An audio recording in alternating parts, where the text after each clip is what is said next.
Okay, welcome everyone to the study session special meeting of November 17th, 2020. Madam City Clerk, can you conduct the roll call, please? Councilmember Chow. Councilmember Sinks. Here. Councilmember Willie. Here. Vice Mayor Paul. Here. Mayor Sharp. Here. Great, so we do have a quorum. So we have one item in the special meeting, the study session, review the regional housing needs allocation proposed methodology report for San Francisco Bay Area 2023 to 2031, discuss potential comments and decide whether any comments should be sent on behalf of the city. So may we have the staff report? Absolutely. Thank you, Mayor Ben Fu, Director of Community Development. With me tonight, we have Pew Ghosh, the Planning Manager, who will be presenting you with a slideshow. And we'll also have Karen Tiedemann, partner from Goldfarb and Littman through the CAO, City Attorney's Office, assisting us with answering some questions for you as well. Pew has some presentations that will go over the background information on RHNA, the Regional Housing Needs Allocation, and different methodologies. And we'll, again, like you mentioned, we'll be seeking for your action and how best to provide a comment, if any. With that, Pew, the floor is yours. Thank you, Ben. Good evening, Council. Let me just start by sharing my screen. I hope you can see it. Can't hear you that well, though. Do you have a microphone, a headset, or what? Can you hear me better now? A little better, yeah. Okay. Not great. Apologies for that. I'm going to try to speak up as much as I can. I'll just turn up if we turn up our volume, I think it's fine. Okay. Okay. So, as the council is aware, the ABAG has been looking at conducting its, I'm sorry, I'm having a little technology issues right now. Please bear with me. ABAG has been looking to allocate the regional housing needs determination to the different jurisdictions. And as a result of that, they have gone through, they're going through the various steps right now. As a first step, the region's regional housing needs determination was established in July 2020. And the HMC, which is the Housing Methodology Committee, a committee of ABAG, which had been meeting since October 2019, made its recommendation on a methodology in September 2020. We are right now in that phase where the draft methodology has been published and comments are being sought, and comments are going to be accepted until through the end of November. I believe it's November 27th. And following that, the draft methodology will be adopted by the ABAG Executive Board and submitted to HCD for review, and that will happen sometime in early 2021. After that, in spring 2021, the draft regional housing needs allocation for each of the cities will be released. And in summer 2021, all jurisdictions and HCD will have the ability to appeal the RHNA numbers that have been allocated to them. In December 2021, the final RHNA will be established, and every city has to adopt their housing element by the end of 2020, by January 2023. So the regional housing needs that was established in July 2020 allocated about 441,000 units to the Bay Area region, and they were distributed by income levels. As you can see, the very low and low income housing units are distributed about 26% and 15% respectively. And the above moderate units were pretty similar to what the fifth cycle RHNA was at a 42.6%. There are some statutory methodology objectives in actually distributing the RHNA numbers to each of the jurisdictions. They are listed here. Essentially, the whole purpose of it is to increase the housing supply and mix by tenure and type of units and affordability of units, to promote infill development, protect environmental and agricultural resources, and also achieve greenhouse gas reductions, to promote intra-regional housing, jobs housing relationship, and also to consider jobs housing fit in that methodology, and also to distribute the RHNA in a manner where more high income RHNA is given to lower income areas and vice versa. And then finally, one of the newest things that is required, which is to affirmatively further fair housing. And it was signed into law in September 2018 with AB 686. The proposed methodology that the Housing Methodology Committee recommended included, there's several components to it. One of the main components of that is the baseline allocation. And that baseline that is recommended is each jurisdiction's share of the region's total households in the year 2050. This is because they want to somehow tie in Plan Bay Area 2050 with the RENA allocation to make sure that the end goal is reached. Some of the alternatives that were considered during the methodology, during considering the methodology, were looking at each jurisdiction's share of the region's total 2019 households. But this was rejected since it would continue the existing regional development patterns. Another alternative that was used was the forecasted growth in the blueprint for each jurisdiction, the blueprint being the Plan Bay Area 2050 draft that's currently being reviewed. And then this was rejected because it would concentrate housing in the projected growth areas as part of that blueprint. On a lot of deliberation, the HMC came out with looking at these factors that are shown on the screen. They considered a number of factors, but ended up using 3 for the very low and low income units and 2 for the moderate plus income units. So the way that they factored those out were a 70% weightage was given to the areas that have access to high opportunities. And then also splitting out evenly the 2 job proximity factors, job proximity auto and job proximity transit. And I'll go through each of those factors a little bit in the next few slides. And for the moderate and mod plus income units, they split that in a 40% for the access to high opportunity areas and 60% to the job proximity auto with a 0% weightage for the job proximity transit. So the access to high opportunity areas are essentially areas that were identified by the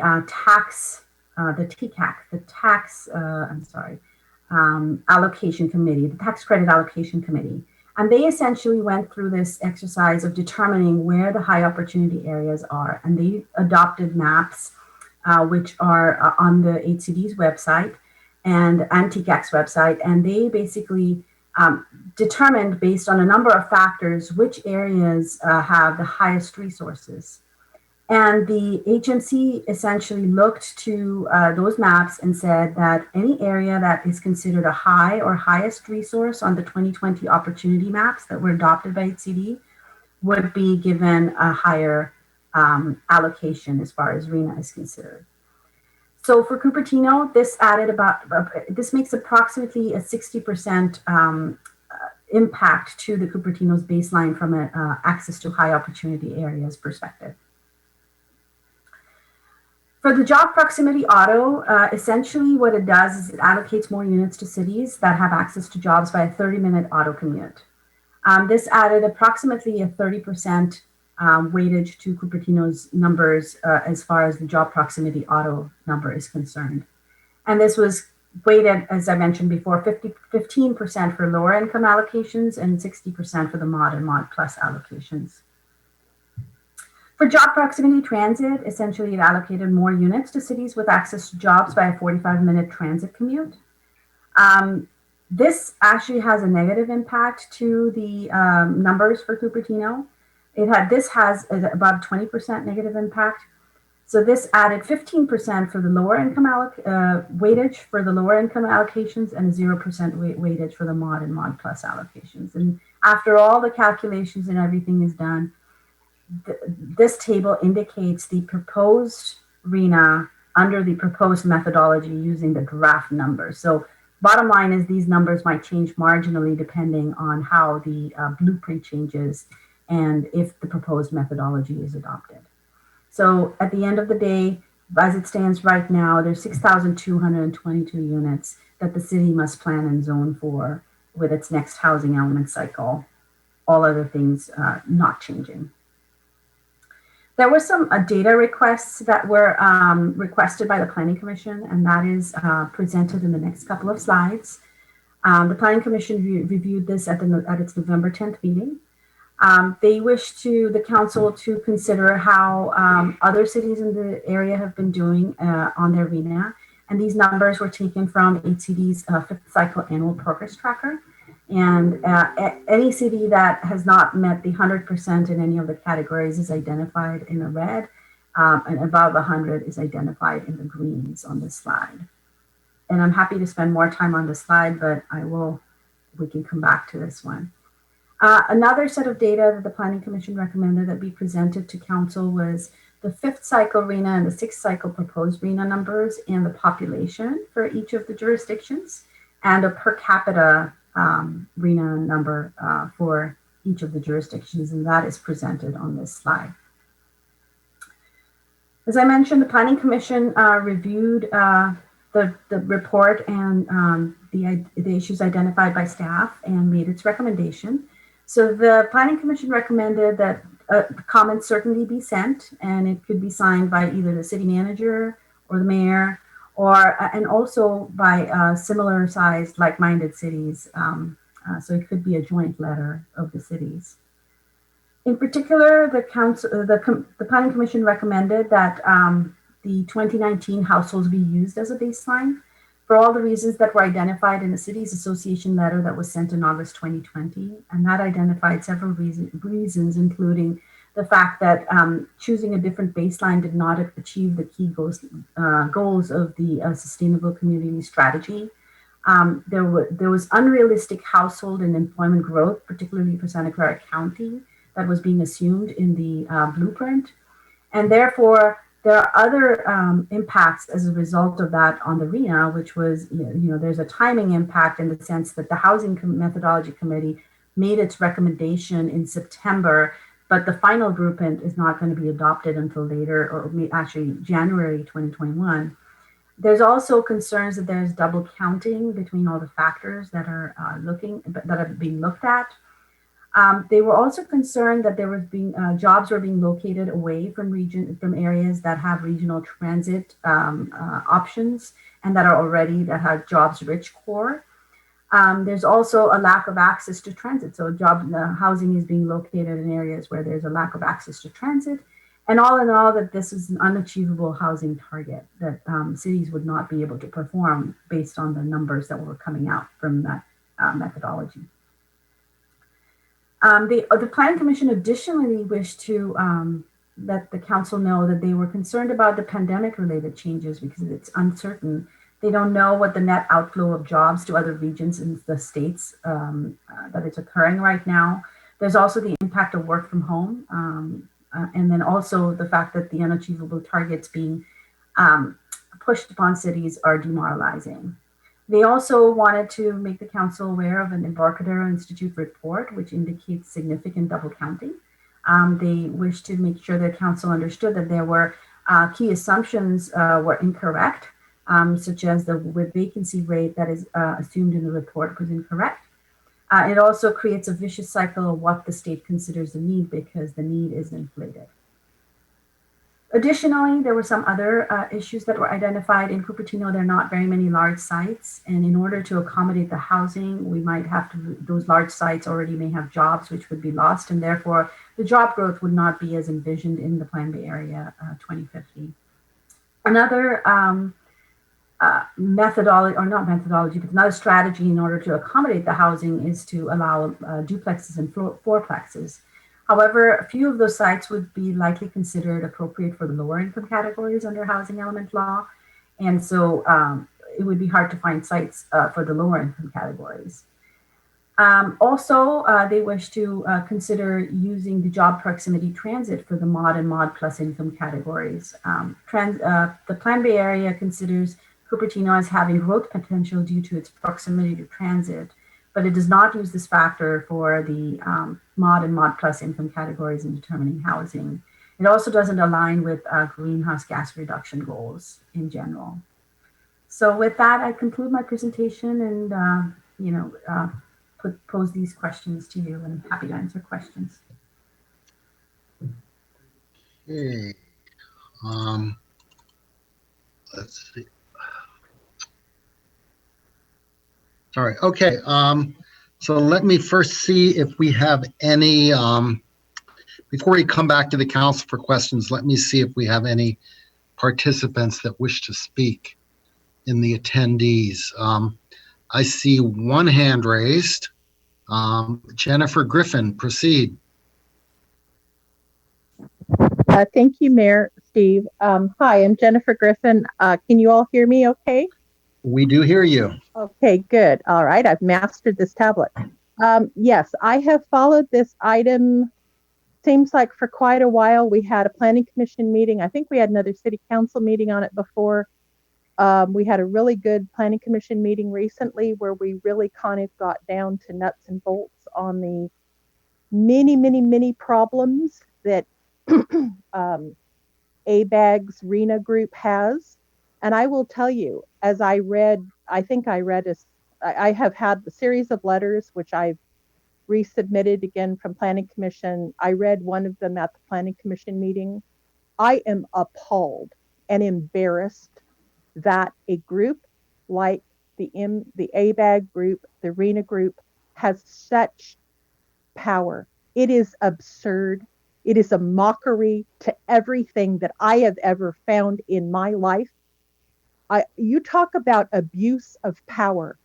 I'm sorry, I have learned more about this group, ABAG, MTC, HCD, Senator Weiner, the super PACs locally, that I am embarrassed at the audacity that these people are insulting the residents of the state, people who have lived here, yes, generations, but people who have buried their people in this state. I am tired of being called stupid and gullible. I don't know where these people are getting off.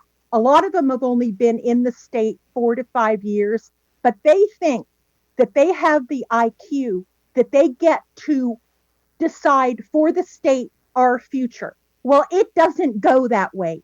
That the people that are on the ABAG arena board are not qualified. A lot of them were placed there as political grants for other people. The super PACs, we know where the money for all these groups are coming from. They're local super PACs, and they ought to be ashamed of themselves. They are corrupting politics in Oregon. They're corrupting local politics. They're corrupting California politics. And I have zero confidence that this ABAG, MTC group, HDCD are even remotely qualified. 500,000 people. They don't even acknowledge that there's a pandemic. We went to Oregon a month ago. There are people, U-Hauls coming north. This was in the middle of October. They are leaving the state. Even my husband's nephews mentioned it, and they live in Corvallis. So we need to get real with this. There is a group of people that are trying to pull the wolves over people who live in the state, and we're not going to put up with it anymore. But this planned Bay Area is completely funded by the super PACs. We know where the money is coming from, and these people are criminals. They really are. So at this point, they made horrible, gross, miscalculated. Okay, please finish up. Yeah, I am. I've had it. I'm tired of being called stupid because I happen to live in my state. Well, if these people think they're smarter than the average person in California, they need to get out of the state. Okay, thank you, Jennifer. Okay, next hand raised is Kitty Moore. Welcome, Kitty. You're unmuted. Go ahead. Thank you, Mayor Scharf. I'm looking at the slide showing the 5th cycle RENA and 6th cycle proposed RENA. And so for Cupertino, we're at 1064 and 6223 for our new 6th cycle. So that's quite an incredible jump. Gilroy, for instance, is 1,088 going to 1462. Campbell, 933 going to 3965. It just seems like we are having to have a much higher proportional increase than some of our neighbors. And I'd like to understand that a bit more. Sunnyvale 5452 going to 12998. So if they had a ratio like ours, they would be, I think, up over 20,000 increase. So I'm concerned about that. And while I appreciate the slide showing the very low income, moderate, and above moderate income and total progress towards our RENA goals, the problem which we are painfully aware of is that we have the 10,064 units we're required to build, and we have 3,547 permitted, entitled for the city. So I'd like to see that kind of a comparison, but it looks like you have I believe a November 27th deadline to get something written about this. And I really do appreciate Pew's report capturing all of the Planning Commission comments. I thought that was really excellently done. As you know, the Planning Commission supports writing something about this issue. Another problem that we pointed out was in our general plan, we can request 15% affordable, and now I believe you've got 20% affordable if it's for sale. However, we're being told that we need to build 41% in the very low and low income categories. And with those kinds of numbers, we need to actually build upwards of 17,000 units in order to get, if they're for rent, 15% to add up to the approximately 2,500 very low and low income units. And I would like that to be pointed out to HCD. Additionally, I was on an MTC meeting this afternoon listening, and they brought up having housing at former malls. And I hope that the Valco SB 35 project deficiencies, how it uses a housing law to worsen the housing shortage, I hope that message is sent around the region so that people understand the problem that we're facing here. And please finish up. Okay. I'm representing myself only. Thank you. All right. Thank you. So that is all the attendees that wish to speak. So we'll close that public comment and we will bring it back to the council. So who would like to go first? Mr. Mayor, can I ask Yes. you to display the chart? I would think that council wants the charts. Okay, yeah, that's. Can you put it back on the one that shows the RENA cycles that Kitty was talking about, the 5th and 6th with the ratio at the end per capita? I thought that was. And then, of course, the council can move around these slides if they need to. Okay, and for time's sake, we'll have everyone get 5 minutes and then one round. And if we have time, we'll go and do multiple rounds. This seems to work in other meetings, so there's no monopolizing of the time. So I'll go first. I was also on the Plan Bay Area 2050 meeting this morning and this afternoon. It started at 11 and went, I believe, until 1. And I got assigned to the breakout room for housing, which was very interesting because basically everybody on there was talking about their RENA allocation and how, especially in regards to the very low, and moderate, that it would be very challenging. And as Kitty Moore pointed out, Cupertino has 15% requirement for inclusionary rental BMR, 20% for sale.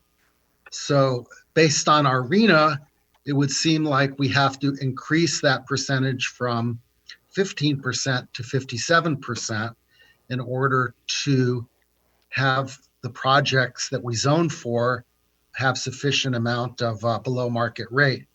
Now, we could do that, but we can't do that because you can't set a number that would make it impossible for a property owner to actually build a project. So we're kind of caught between a rock and a hard place here. No property owner would build that much BMR unless they got subsidies from somewhere. There's no money from the state or federal government for that. So the employee of MTC was actually, yes, we know that nobody is actually going to be able to meet the RENA, but you still have to submit a housing element that is approved by HCD. And I was on a call on Sunday with a bunch of people, elected officials from SCAG, Southern California Area Association of Governments.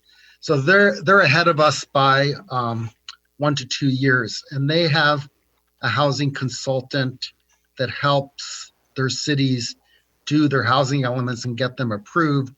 And he has been talking to HCD about all of this, and basically HCD knows as well that there's really no way that any of the cities could possibly build that quantity of housing. And as was pointed out, it was not just the Embarcadero Institute, it's also Freddie Mac that has shown the HCD calculations for the number of units needed are way over the actual numbers.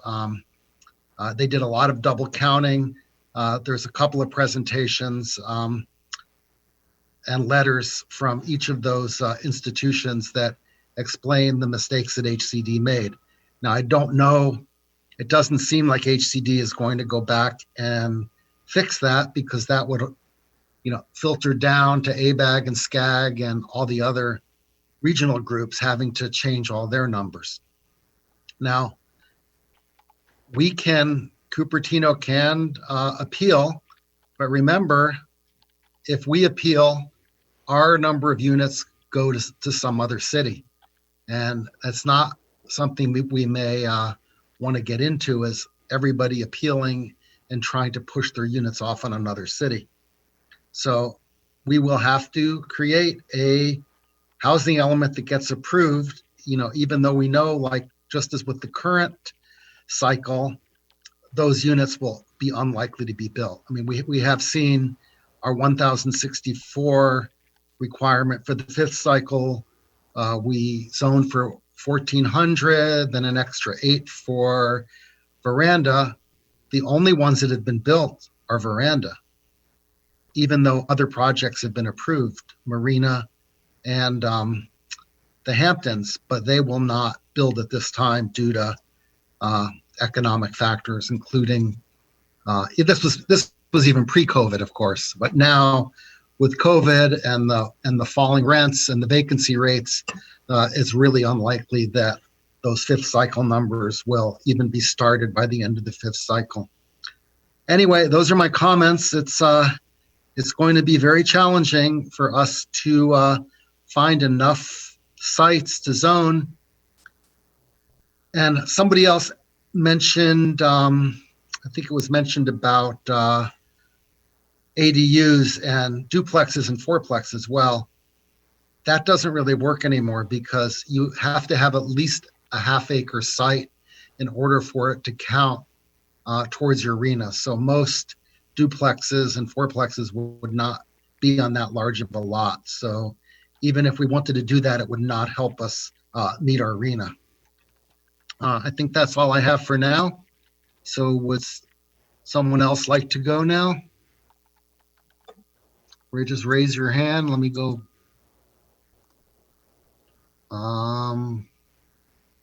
Any other council members wish to speak?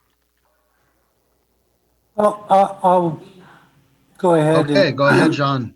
take a first stab. So, excuse me. Being a highly technical person, I like numbers. I like things to calculate out, and fundamentally, fairness. And so when I look at these numbers, the one on the screen right now is very good. So look at the numbers. So Cupertino has essentially 6x. 1,064 goes to 6,223. That's even more than 6x. And as you go down the list, Campbell, well, they're at 4. Gilroy, 1.4, 1.5. No matter where you go, you don't see any that are at 6 that I can spot. San Jose has 2, factor of 2. Well, Saratoga. Saratoga at the bottom has a factor of 4. Oh, that's what you're right. Beautiful. Right. We're over 6. 4. And so my first comment is that I do think we need to craft a nice letter. It'd be great if the other communities want to join. Maybe one general section for all communities with a small section for each community to speak on their own behalf. And on ours, I would say that, fairness. If they want to make some small adjustments for transit, things of that nature, I think there really needs to be a clear example, clear definition of how does that transit equate. And as we know in Cupertino, we don't really have any transit. And so I think the transit one actually took 20% off of us, something like that. But going down the criteria and really trying to make, a case that fairness and putting over a 6x factor on us above the other ones. So that I really do think, Mayor Scharf said, be careful because they're going to get pushed on other communities. But I'm 1 out of 5, but I still aspire to fairness. And I'd be happy to talk to any of the surrounding communities that, got 200 or 500 of our units, but that the ratios then were fair. And, we have to be fair. Democracy is all about fairness. Everybody gets one vote. So I'm very, very firm on that aspect. So then I want to go back to just touch on, and if we could go back to the slide with the percent fulfilled on the current arena. There you go. And so if we could, maybe Pew would want to actually run down these numbers. She maybe has looked at this enough to be able to quickly surmise or quickly conclude. When we go down the progress percent, wow, Gilroy 26, Los Altos Hills 28, Monte Sereno 186. But you go down the rest of them, 4%, 5%, 1%, 0%, 1%, skipping over those high ones. Boy, I'm not sure how to get our arms around this. True that we can zone for it, but we can't force developers to spend their money to build. I do think, incentives, and it's always best to do an incentive an approach rather than a penalty approach. And so I think maybe in our housing allocation and our work to do that, I would hope that we can try and come up with some incentives that would help to move some of the housing projects forward. And I don't know what those would be at this time, but, and obviously small fees and things like that, in reductions in fees are so small that, it's not going to be meaningful. But if we had other incentives that we could somehow entice developers. So I'll leave it at that. I don't have any good solutions, but informing the community so that they can help us to make the right decisions. That I think is really important. And I will say that as a subcommittee, we're working on a housing survey, which to me speaks exactly to this. We need the community to understand what we're up against and to help us to define what they see as the right decisions for the community as best we can. So thank you. Okay, thank you. And yeah, of course, we will try to write a letter for whatever good it does regarding this. I think the methodology that they adopted is what did us in here. And I don't think we have any leverage to change that methodology. Anyway, who would like to go next? Darcy? Yeah, I'm still kind of formulating my comments, but I'm happy to go. First of all, I appreciate the request from Planning Commission with regard to some of this data. It's really good to look at these numbers. I have a slide enumerated 12 in the information that was sent to us. I think that's up right now, right? With Campbell through unincorporated county, 4.35% on very low income. Is that what's up? Yes. It is. Okay, great. So, you can see that Cupertino, it isn't really the optimal target. If you look at Los Gatos, they had 201 very low income. They didn't deliver any. Milpitas had 1,004. They delivered 10. Palo Alto had 691. They delivered 43. Saratoga, 147. They delivered 0. Even San Jose, they had 9,223, and they delivered less than 1,200 units.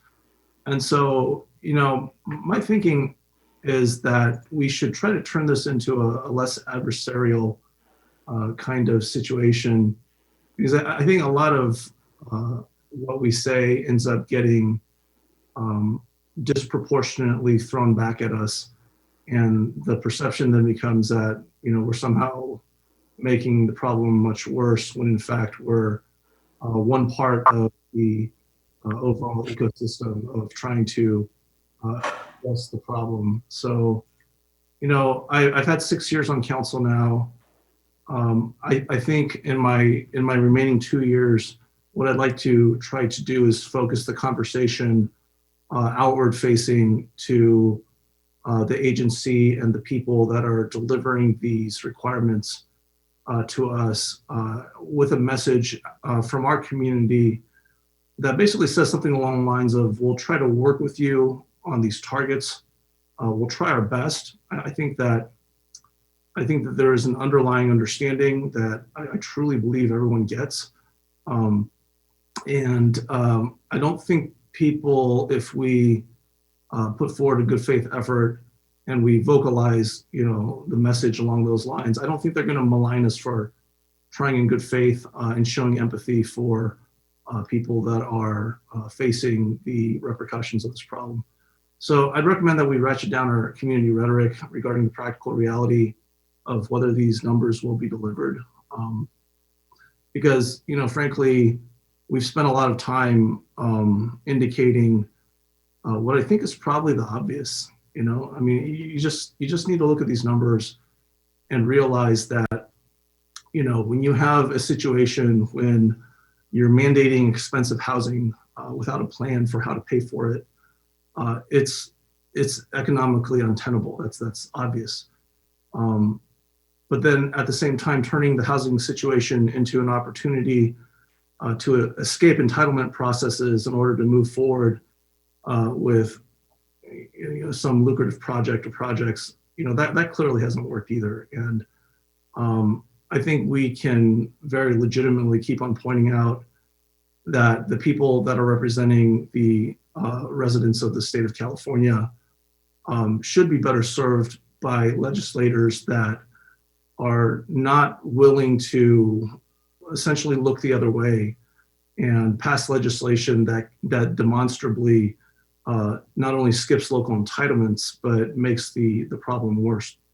So I think, I'm just going to say this for the last time before kind of going forward with, what I'm trying to articulate here. We clearly in a situation where when you look at these numbers,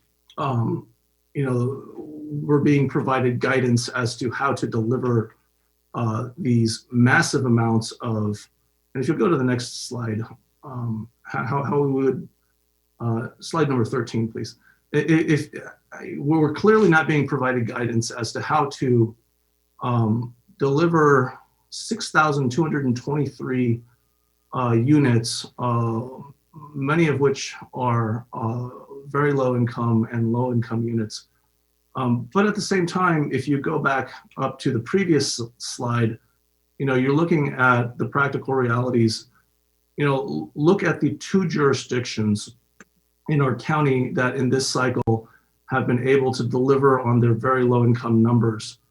And frankly, it's like looking at election returns where there are 8 more votes in one day. It's completely statistically non-valid, kind of representation. It's Montecito had 23, they delivered 43, and unincorporated Santa Clara had 22 and they delivered 88. And I will mention that Santa Clara County has a huge budget. Okay, so I mean, we have a choice here. We can try to keep on the path that we're going down. I don't think that we're on the side of the wrong, but I do think that we can adjust the tenor of our conversation such that, essentially, maybe we do achieve somewhat better results. But I think that if we join the conversation in a way where we're essentially saying, look, we get that this is a regional problem. We need to be able to, work with, people to try to figure out what makes sense. And, I do have some ideas on a policy level. When you look at Cupertino's policy, we're actually quite progressive. We're very embracing of inclusionary zoning. And when you really come down to it, that's really the economic lever that we have as a jurisdiction. We can basically say, look, we're holding entitlements.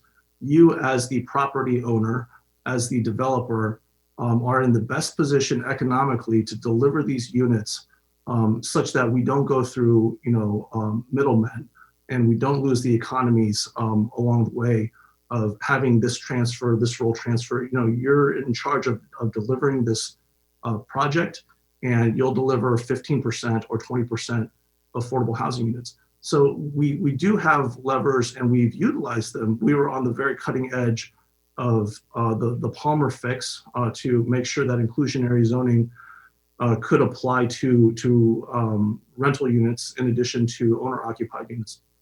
The real conversation that we need to be having, which frankly we have been having through our entitlement process, is with the developers. It needs to be eye to eye. It needs to be respectful, but at the same time, I think the reciprocity that we need to expect to receive in return is that no, you will not go and dump a bunch of money into making these fake news sites or buying off a bunch of legislators to waste 4 years of our time so that we're stuck with an entitlement that they say no one really likes, but really the key thing is that it's not economically feasible, and it really confuses the issue. So I think, if we're willing to use those policy levers and understand the nature of the conversation that we're having, we don't have to, throw cinders into people's eyes. I mean, this is Okay, finish up. I think we can be at basically the same place. But for example, we can have a Hamptons delivered where there are 600 units. We can have this conversation with the property owner there, with Irvine Company, with the KT Urbans, with the Sandhills of the world, and basically say, look, in good faith, we set this policy. Let's try to deliver, because this is about, trying to alleviate some problems. And then on top of that, I'll finish up by saying this.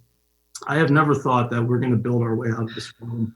I've always thought that infrastructure is a shame that we don't have in Silicon Valley. There's a whole still depressed economic region of our state in the Central Valley from the last recession. And it's just a farce that we haven't figured out a way to deliver modern transit in our state. So I think that truly is what's going to ultimately solve this problem. Thanks very much. All right. And I would point out on this chart, this table, I know this comes from HCD, but there really is a column missing here. It's projects that are approved, because if you look at Cupertino, what was approved in terms of the Hamptons and the Marina projects are actually not on here, because they never applied for permits. So, this kind of paints a picture of Cupertino. Oh, you didn't issue permits. Well, yeah, we didn't, because they were never applied for. We would have been thrilled to issue permits for the Hamptons and Marina, but for economic reasons, they are not moving forward at this time.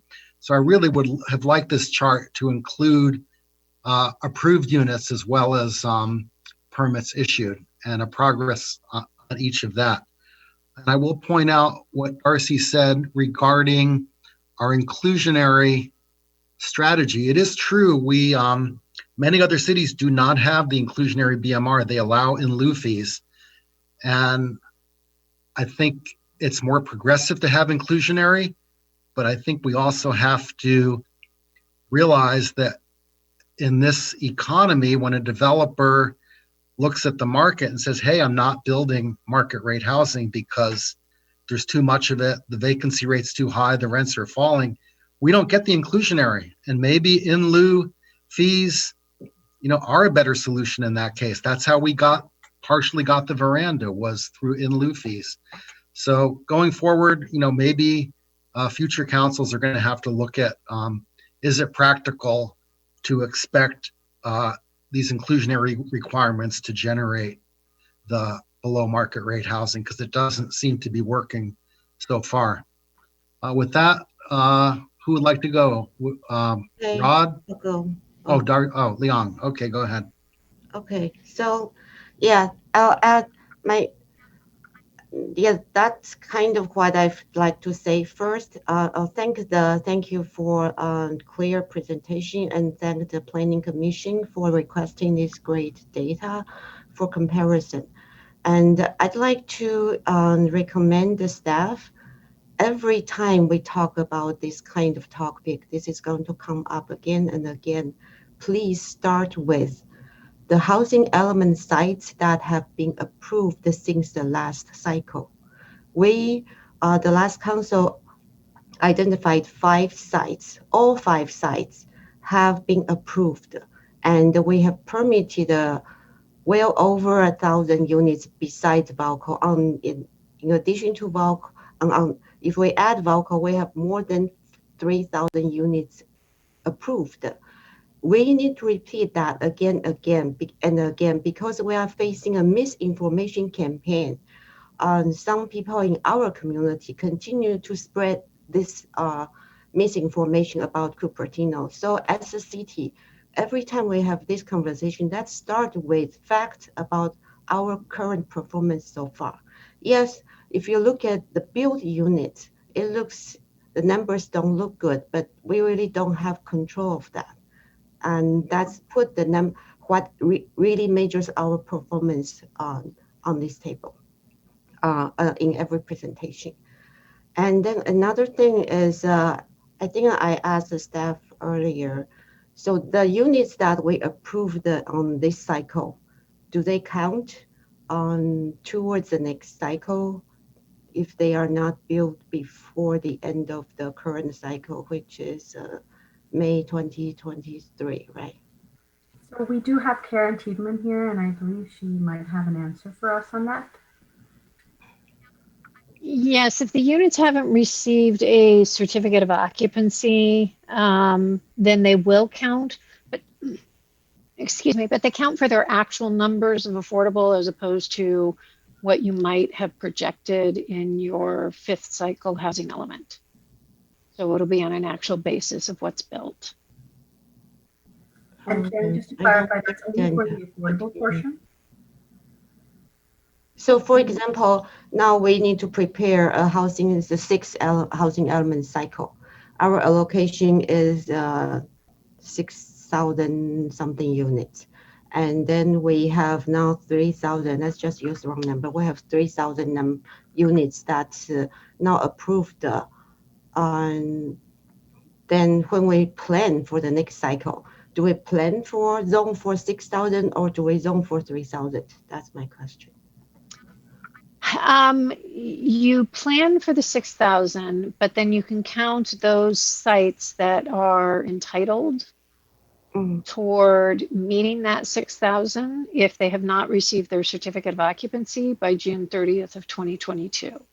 Oh, June 30th of 2022. Okay, that's good to know. So we plan for 6,000, but 3,000 of them could be approved not, and even permitted units that's not up. We haven't issued occupancy permit yet. Exactly. But at the actual designation of affordability levels that they're going to build at.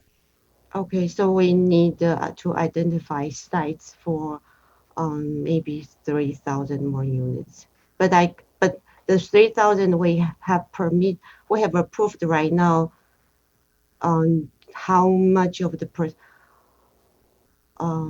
but I think they don't meet 100% of, for our current allocation, they don't meet 100% of the low and very low income, right? If we add, do we need to then make up for the ones that we haven't built from last cycle? Let's say, for example, Yeah. this cycle we had we need to build 250 very low income units, and among all the approved and built units, and by June 2022, we haven't only maybe 200 of them are, let's say 100 of them are we have issued occupancy permit. So there is 150 that's not there. We have a gap by the end of this cycle. Then do we need to still permit this 150 plus a new allocation, or we just need to plan for the new allocation? I think you just need to do the new allocation, but I'm actually checking the HCD website of how they address that. So I'll get back to you. Okay. Okay, that's good to know. And yeah, so we know that we get this number that's 6 times more than our current number. It seems not fair compared with other cities. I calculated our population versus the county population. We are about 4% of the county population. And the last cycle, if you count our allocation versus the total county allocation, that's about 1.8% of the county. So we actually got less than our share last time. And this time we got about 6% of the county allocation. So this time we got more than our share. I think that's the reason it looks a lot worse than other cities. But this time we do still get more than other cities. So my question then is, do they take into account of our performance from this cycle when they calculate this accurate allocation, or they don't really take that into account? No, they start from scratch. The fifth cycle RENA is scrapped completely, and they start from whatever the regional housing needs determination. So even if we did our best and made 100% in every category, we'll still get 6,000 units. Correct. At this point, yes. Okay. And I do have the numbers for our approved projects in case the council is interested.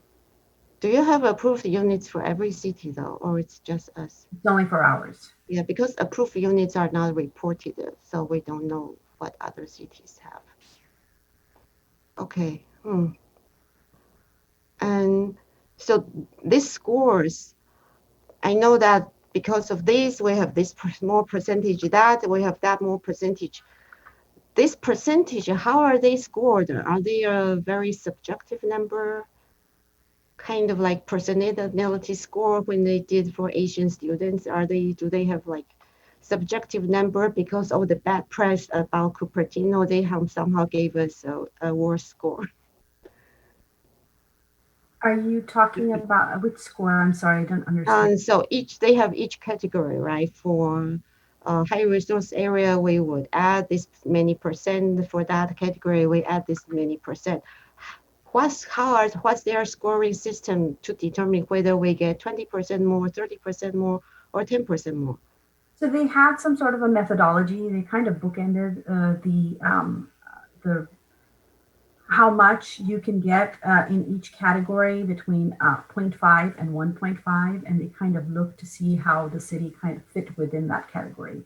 So, for example, for high resource areas, since Cupertino, all of Cupertino is in the highest resource category, they ranked Cupertino at 1.5 because it has the highest resources in all parts of the city.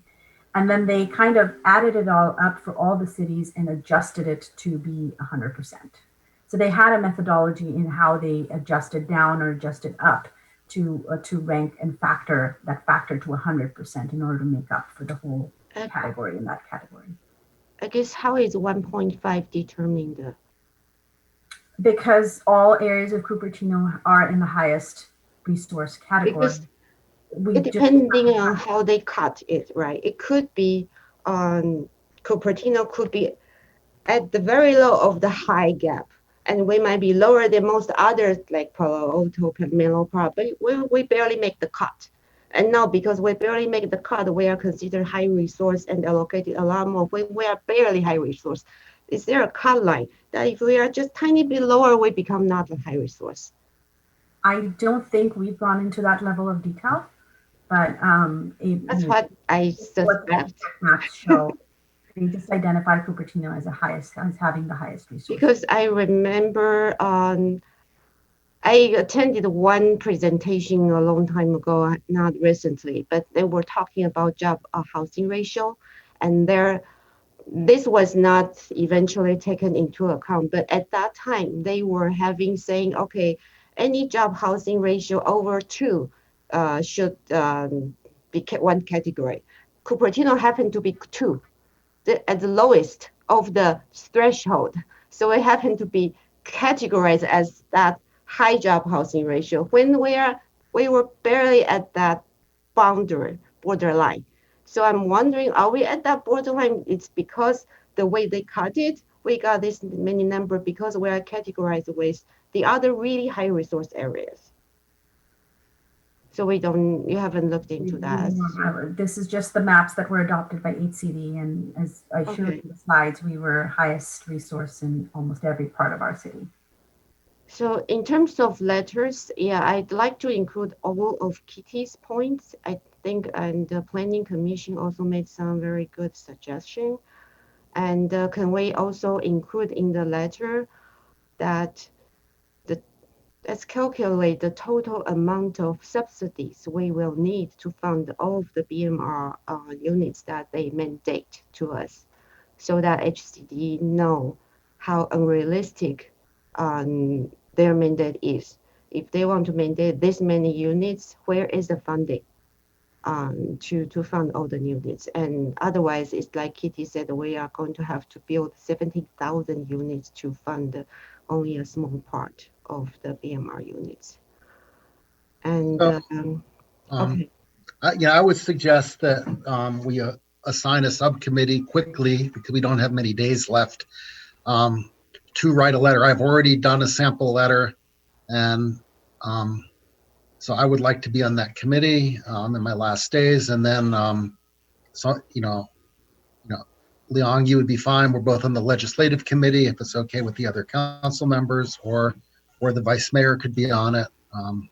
Either way. Yeah, that's fine. Or I could just write it. I mean, I do have the authority just to write it as well.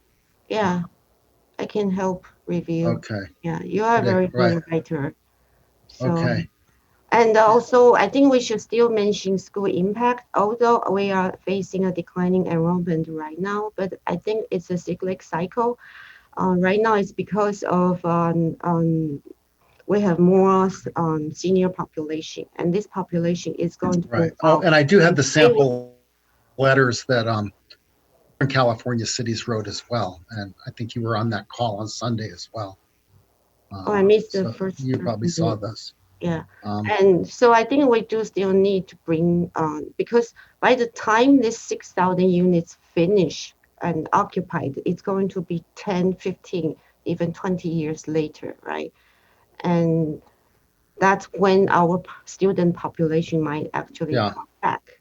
So we will be at the peak, and then we will be adding about 2,400 students on top of our peak of 19,000 new students. So that impact cannot be ignored. I think Darcy made a good point about not throwing cinders in their eyes. And we will have to create a housing element that HCD approves. I don't think you have to tell HCD that it's unrealistic. They've already acknowledged that. They know. They know, but So- then I think the letter is really for the public. The public Right. doesn't know. For us, it's a really public education that this is put upon us by the state. Right. And, Okay. and then All right. there were talk about should we bring potential challenge HCD in their authority in interpreting the state law and inconsistently. So as I learned, ABAG and SCAG, the South California Regional Agency and the Sacramento Regional Agency, all interpret the state law, the same law, differently. So there is inconsistency even between the regional agencies, and there were cities trying to see if we should challenge their interpretation of the law. Yeah. Okay. Rod, did you want to go? Do you have anything? Yeah, I mean, I think, we really ought to spend our time going forward thinking not about how we block and oppose, but how we build our planning staff to a point where we can accommodate this. And every month we're not on it, we lose a month against doing this planning. So we can spend a lot of cycles on saying no, hell no, no, no, no. But I think we'd be better spending our limited resources.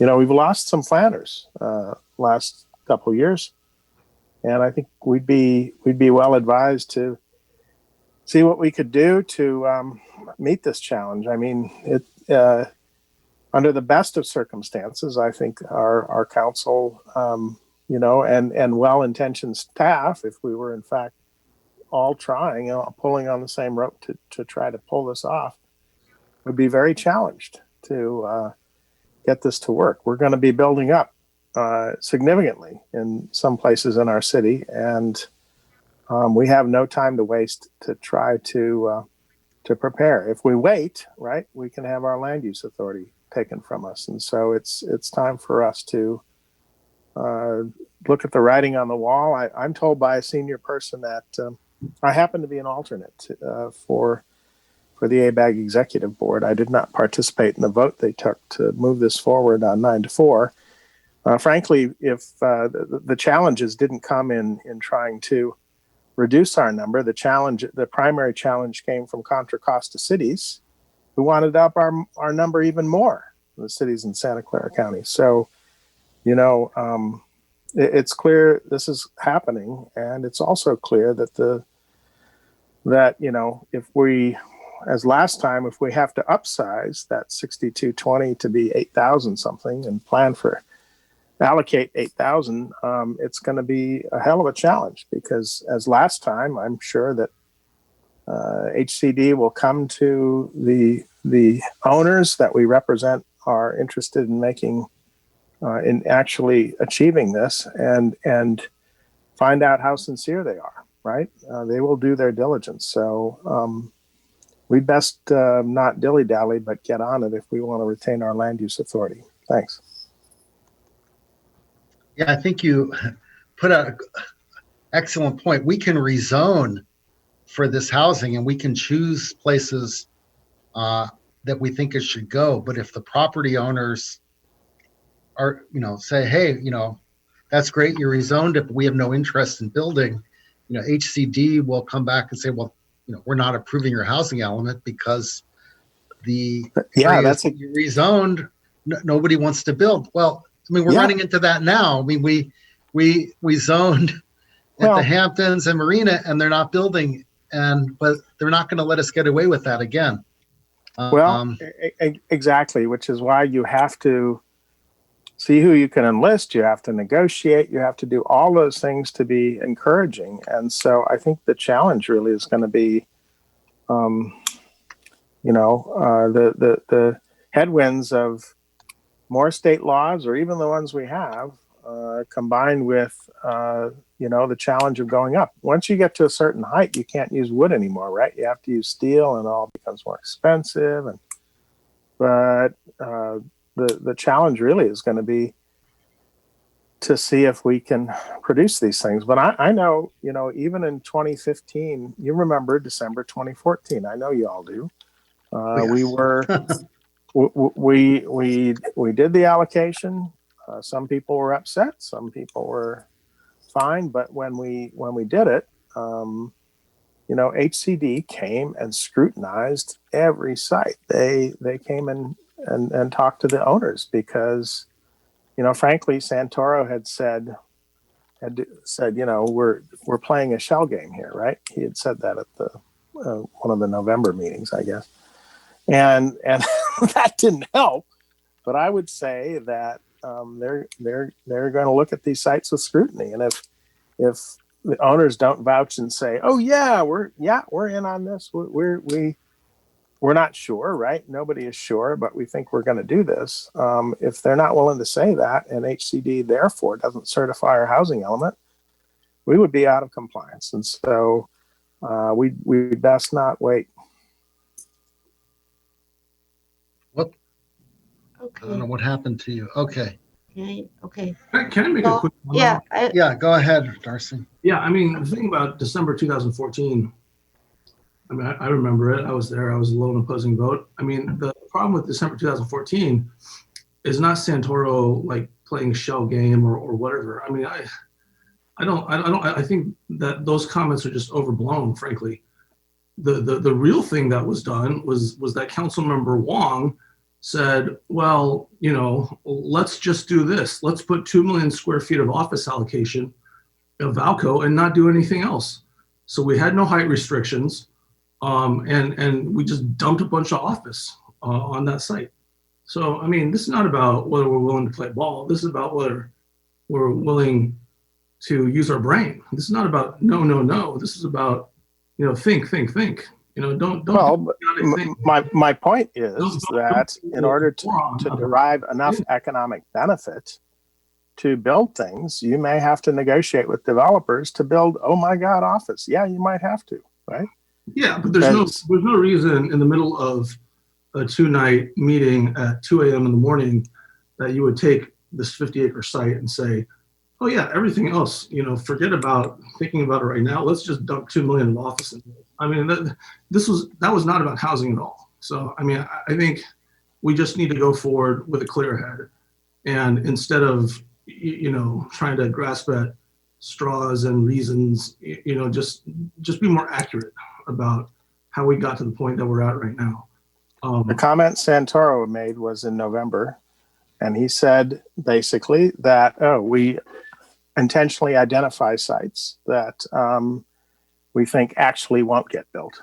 Yeah, and Santoro was out, right? Santoro was out in December of 2014. Yes, he was. Yeah, and I don't think, the sites that were identified, well, I wasn't on the council then, but 4 of them now have approved projects. So it wasn't like those sites were somehow never going to be built. Now, it's true that Irvine and Marina have not built, but it's not, it's for economic reasons now. I don't think anyone foresaw the hot housing market, changing into the way it did over the past couple of years. Everyone thought they're going to just want to build immediately as fast as they can. I mean, I thought that. I think everyone thought that. Uh, I mean, if I could have 5 seconds, I mean, this is really easy. You've got 600 at the Hamptons, you've got 200 at Marina, a couple hundred plus are being made over at the Oaks, and then you've got Valco, right? I mean, you got Valco with the 2,402 that they're looking at right now. We don't have dearth of units that we've entitled. This is really, ultimately about delivery and how we go forward. But the fact of the matter is, you put that much office in Valco, and you're going to create a need for much more housing. Yeah, but there's no way around it. that's a state law screw up that we didn't. That was intentionally done, by certain legislators. And you're right, it worsens the jobs housing ratio, and it's a bad law. So what are we going to do about it? We can't fix that very easily. It would take a constitutional amendment to do that, and I know it's been proposed, but that's a huge thing to do. Just getting it on the ballot. So can I add something now? So Oh. yeah, I think it's true. We need to plan for the future, but then I think we also need to challenge it on any allocation given to us, if at all possible. It's our duty as city council members to make sure Cupertino is treated fairly. And as for moving forward, I think John and I pushed to have housing survey this year, not wait until next year or the year after, because we think this is coming. And now we will have our housing survey subcommittee tomorrow, so that we can really now I'm hoping the survey would mainly inform the residents. Here is coming, what zoning means, what upzoning means, what we would really need, what would you like to see, where we should put it. This is, fortunately, we are working on that, and we are starting. Before we can zone, we need to first inform the community this is coming, so we get their input. So hopefully so we are both pushing back when we need to, but also moving forward. And for the next cycle, I think talking about that very long night, that night got me hooked. Probably whether you guys were there or not, I was in the audience, and afterwards I went back and watched the video a few times. The council at the time did promise the community that you guys would only work on housing sites only. So for the whole night, housing element. Around midnight, the housing element sites were determined, and the staff said, oh, we need to do some calculation to figure out the numbers. I think they need to calculate units per acre allowed. And then now council has some free time. So council were like, oh, what do we do? And I think council member one, I think it was the city manager at that time, David Brand, proposed, oh, let's look at office. And all of a sudden direction moved to office, which the council promised not to talk about. And then the conversation became, let's just give Valco 200 million allocation with this promise to deliver, to have approved the Valco specific plan. And the council at the time specifically said, this is not an entitlement. It's just so that they can start working on the project. So going forward, I would like to suggest, let's make sure that we don't give entitlement without a time limit. And this needs to be a hard time limit, so that we are sure they'll try to deliver and build before the end of the housing element cycle. For example, we could say we might upzone you, but the upzoning is effective only until this date. So they have to submit a project by that date. And then when we approve a project, we also have a limit, shorter, not like Hampton. I think it was 15 years, or it's pretty long. So let's have a shorter delivery time for their project approval. Then that way we make sure, okay, if that project is not built, the entitlement will be taken back. Why is that? That way they will not get entitlement, and all of a sudden their land value increase without doing anything. They can just sell the land and make $1 million, and then the next owner will have to try to make the project work with a higher cost because they bought the land with the entitlement. So that we make sure what we give them as entitlement actually result in benefits to the citizens and the city, not someone's pocket. Thank you. Yeah, I think, well, neither of us were on council back then. I think at the time when that housing element was adopted, no one believed that anyone would not want to build their projects. Things change very quickly. No, at that time, I told the council, if you give away the allocation, you give away your negotiation power. I said that exactly. And you gave that away. And you didn't Okay. have a negotiation power afterwards. So that's Okay. giving away something freely without conditions. Otherwise, we are giving away our negotiation power. And then the state law changed, and then it's worse.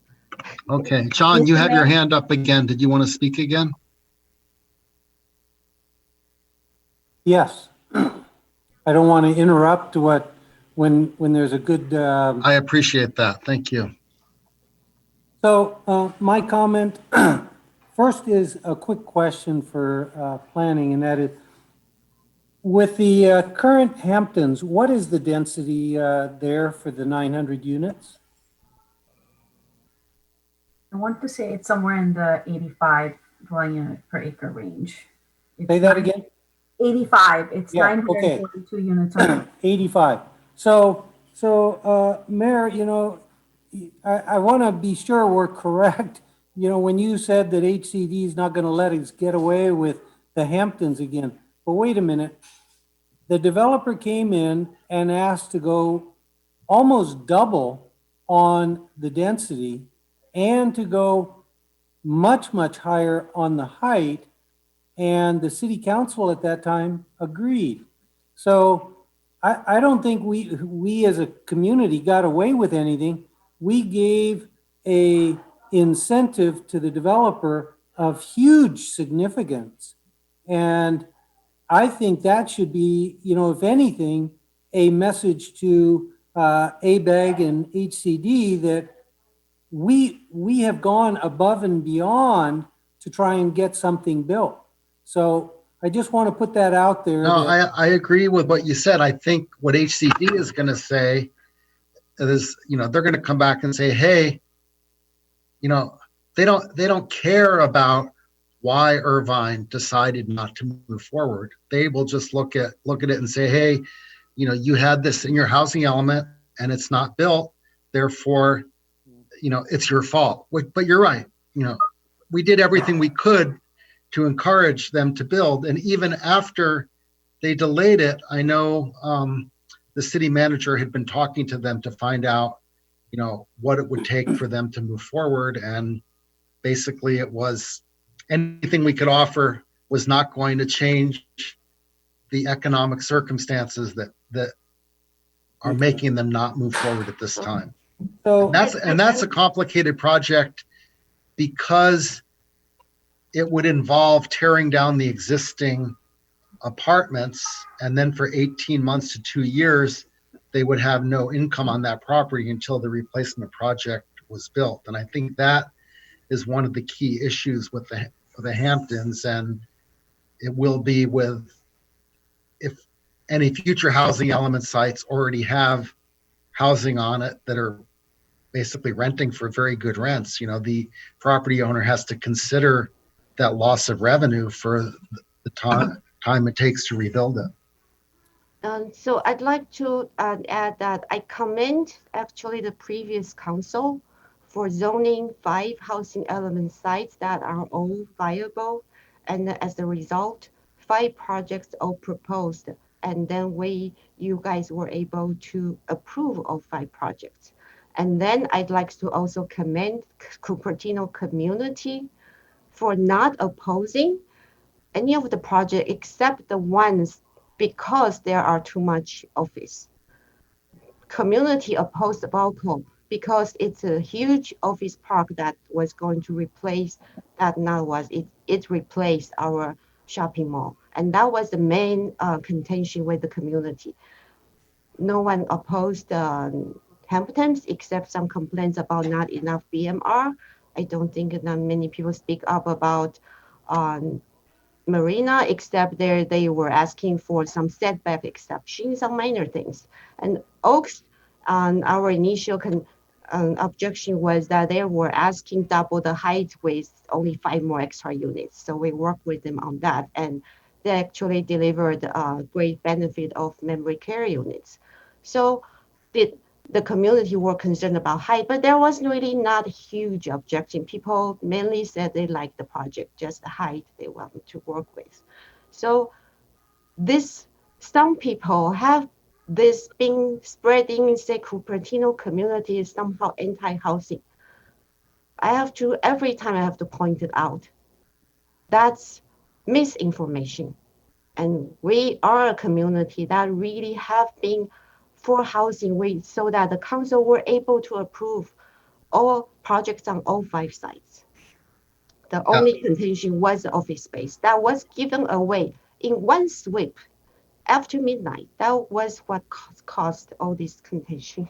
So I remember when the veranda opened, and I believe I was mayor then, and I spoke, and before me was Cindy Chavez saying, this is great. It's so hard to get this kind of housing built because the community opposes it. And when I spoke, I said, nobody opposed this. I said, in fact, we increased the number of units and we would have given them more height probably if they had asked for it so we could have more units. I said, but this narrative of the community opposing it because it's affordable is just ridiculous.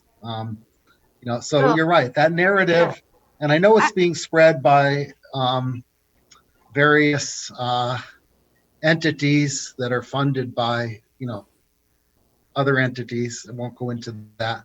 And it is unfortunate that they are not being truthful. To do that now, yeah. Yeah. But I have to admit, I can't say 100%. Of course, there will always be small handful of people in every community that are really, really doesn't want housing. But then I think it's really a small percentage. A majority of Cupertino residents are for reasonable development. They welcome them, and when it's nicely designed, that benefit our community. Okay. All right. It's 6:22. I didn't catch the other point that I wanted to make, and it's fairly short. And so that is for this letter that, we can prepare and put in. My opinion is it should truly be very concise and short. 3 main key points at the most, and the number 1 theme being fairness. If we can get the 6,000 units based on fairness, if we can get that brought down by 20%, I mean, we're still going to be way above the average, but I think that that's, something that I would hope they would look at. Again, key points, maybe 3, focus on fairness. And then at that point, I think we really need to turn our sights on working with the community, as much community engagement as we can, let them know what we have to do and how receptive they would be in different areas, and move on that as best we can for the community. So that's it. So John, I appreciate what you say, but I think because ABAG spent so much time developing this methodology, and yes, the methodology may not be fair, getting them to redistribute the units between cities is not going to happen. The more realistic thing is that HCD modifies the totals because of the mistakes in the way they're doing the double counting. I think that that's probably unlikely to happen, but at least it has a chance. And I believe HCD has already kind of acknowledged that those errors were made, not so much because of Embarcadero Institute's report, but because of the Freddie Mac report. And I can give those to the city manager, who can distribute those hopefully to everybody if they haven't seen them yet. Mr. Mayor, Yeah. I'd like to make a couple of just Okay, go ahead. reminders or Welcome. comments. So yes, we'll try and bring together, I think of Councilmember Willie's exactly right, that your comment letter that is due the 27th of November needs to be concise and short and one page and focused on areas that you can, that would be data driven or data oriented.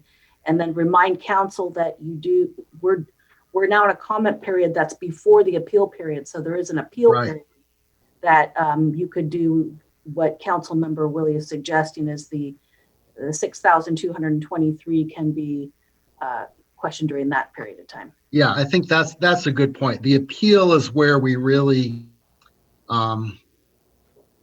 mention that 6223 is really, it's not just unreasonable, it's, it's not possible. But I think from what I've heard of other cities' interactions with HCD already knows that. And they're not doing anything about it. Follow up on that. I think I mentioned in my earlier comment that there is probably an effort by multiple cities trying to challenge HCD. Yes. I'd like to know, would there be interest in this council to pursue that? And maybe when we get information, we pass it to the city attorney. I mean, I would be willing to do that. I don't know how other cities are reacting to this, if they're willing to. There seems to be a fear of saying anything to HCD that you'll be penalized when they review your housing element if you even talk about the errors in their methodology. We may need to get some input on that from one of our law firms on that. What if this is a good idea? Yeah, we can talk to Barb or somebody. Yeah. I mean, I will say, sitting in on one of these meetings shortly before the allocations were provided to us in the current state, that I thought Contra Costa County wasn't a group from there trying to make a push that would in effect have allocated 8,000 or more to. Yes. Right. So, that was a push within ABAG, not within HCD. They right. were trying to redistribute more units to Santa Clara County. I mean, in reality, based on the outflow of jobs, it should be the other way. Right. I mean, I just want to point out that we didn't get 8,000, right? And so, Yes. The strategy that I was describing, I think I would be fine with sending out a letter. I won't help craft it, but I think that we really need to start thinking about strategic messaging, because the practical reality of it is that we're not going to stop this steamroller. Yes. Right? And so, what can we be doing to be part of the larger community? I don't want to spend the next 2 years talking about our grievances in a way that actually harms our city. Right. So, I think we can do it in a way that's fair, that goes out and improves our situation in the sense that the public perception is more in line with what we're actually doing. And the dollars aren't flowing from, a single motivated developer, with a haphazard melange of recipients throughout the community that are happy to, just throw a bunch of crap, along the wall. So, I mean, I think, fine, go ahead, send a letter. What John was describing sounded good, something short and sweet, 3 major points. But from there, I mean, I would say, let's try to situate ourselves within a broader community, because it doesn't begin and end with our allocations. Palo Alto has a lot more, Mountain View has a lot more. And if you really want to look at what this is about, Palo Alto played a game for years. Our council is not playing a game. Santoro is not, some kind of catchword for, some kind of like Machiavellian thing from Cupertino. It's just a ridiculous characterization, like saying that word no, that's just stupid. The game has been office, okay? Office is very lucrative. It's very good for your tax base. And then if you put homes really far away, then you're going to end up creating a lot of congestion. Palo Alto was able to play that game for a long time. They do it.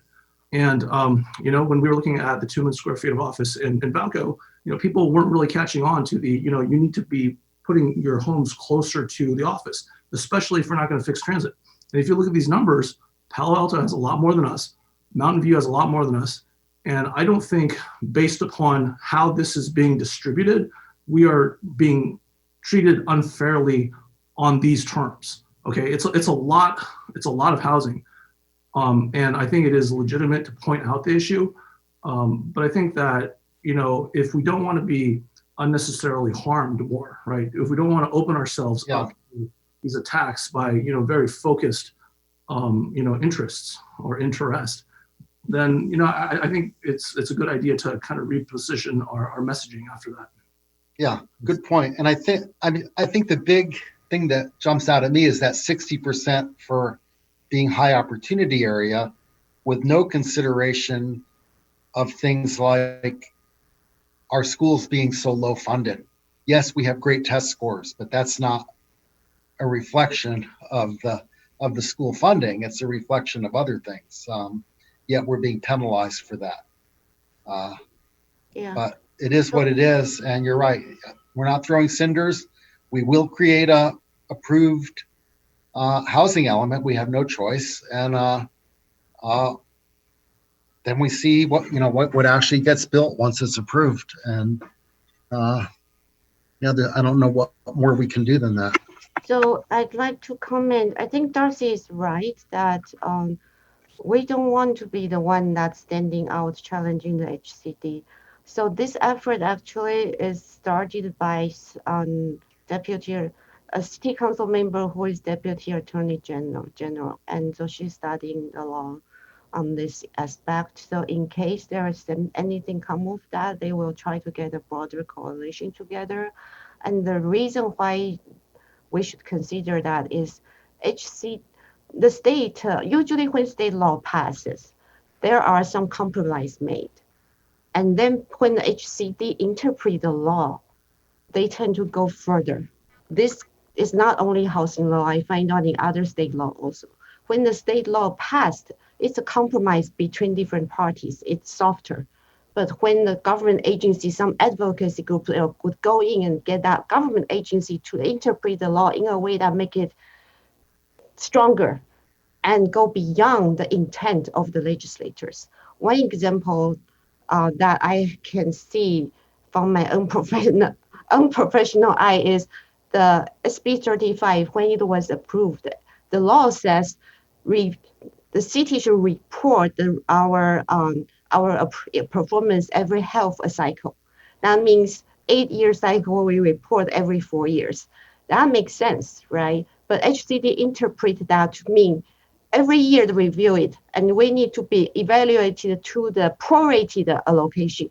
That means the first year we'll have to we'll have to permit 1/8 of the allocation. Second year, we'll have to permit 2/8 of the allocation. As a result, actually, when Valco was being approved, we were on the 3rd year.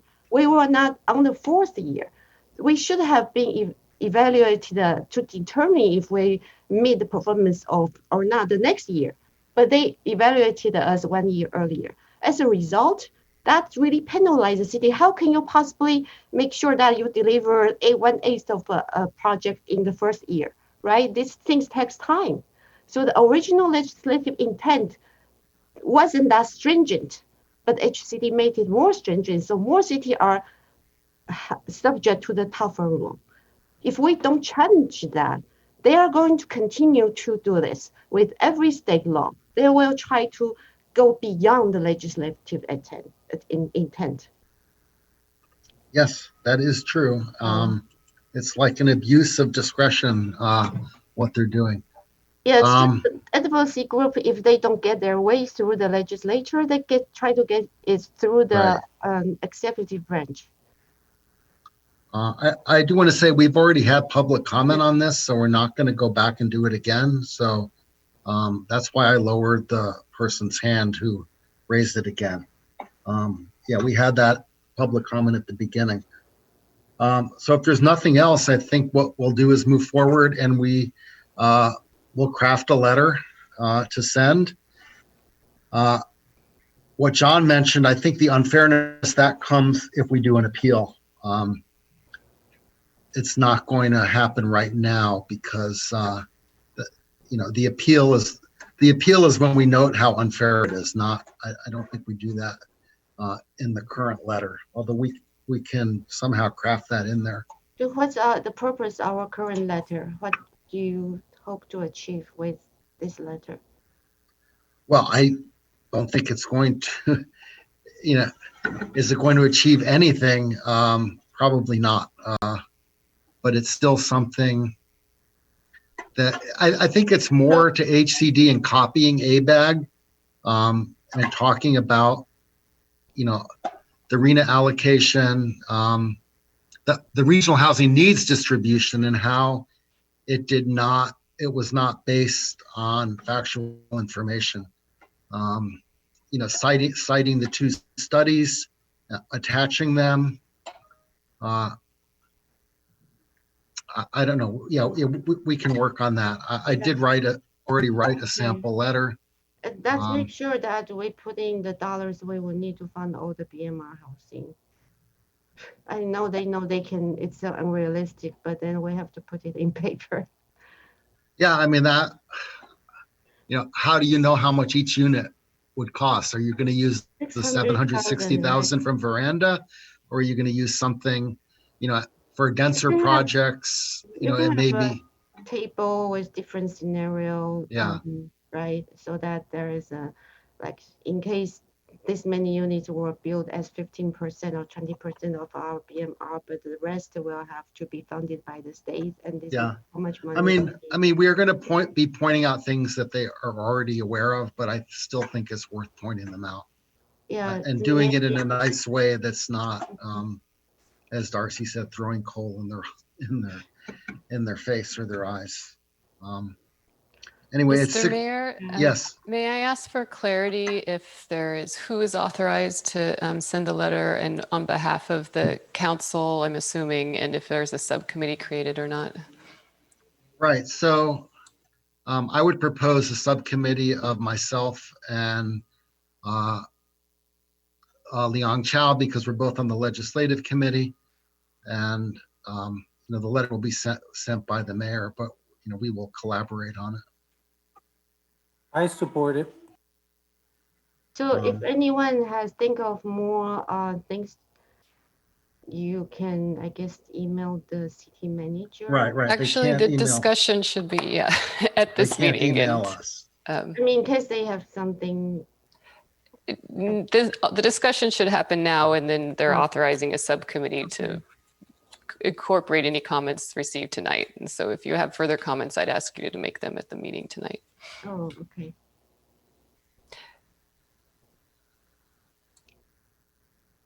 Okay. Okay. 38. So I'm going to look at some of the points that in the letter that I prepared, that we do not challenge the methodology, and that we don't try to trade our city's allocation with another city, because the real issue is the total allocation for ABAG, not each individual cities. And that we urge HCD to re-examine the $441,000 regional housing need number based on the studies by Freddie Mac and by the Embarcadero Institute, and that we are concerned that artificially high and unachievable RENA allocations, and this goes to the point about the money, with a lack of the subsidies, will result in a situation where this affordable housing, cannot be built. without those subsidies, which are not being provided. We can also mention that we do have our 15% and 20% inclusionary requirement, but that the requirement from ABAG is for 57.44%, low, very low, and moderate. So there's a big disconnect there, and that we are not even permitted to raise our inclusionary requirement to the levels that are being required under RENA. I think that's a big disconnect there. That, hey, we're happy to tell a property owner, hey, the state says 57% below market rate, you have to do it, but we're not even allowed to do that.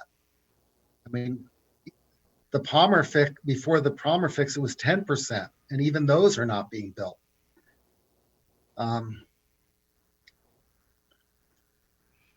So those are my points that I would put in the letter. Just that there has to be some coherence in the requirement for this huge percentage of affordable housing and the money to actually build it. Okay. So this is something I'm not sure, but another council member said their staff is getting them a meeting with HCD or ABAG. Do you think it will be helpful to talk directly to them to understand this more or not? I don't know. I don't think we have time for that now. This is due in, what, 10 days? Yeah. I guess not.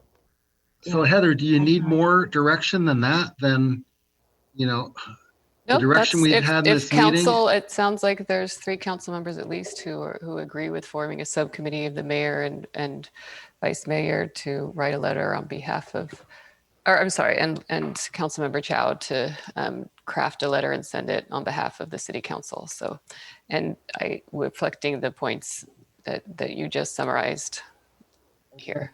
And if council members want to add additional points or comments, then they can say so now. Right. I mean, can they send more points to the city manager after the meeting, or does it have to be in No. this meeting? They cannot. Okay. All right.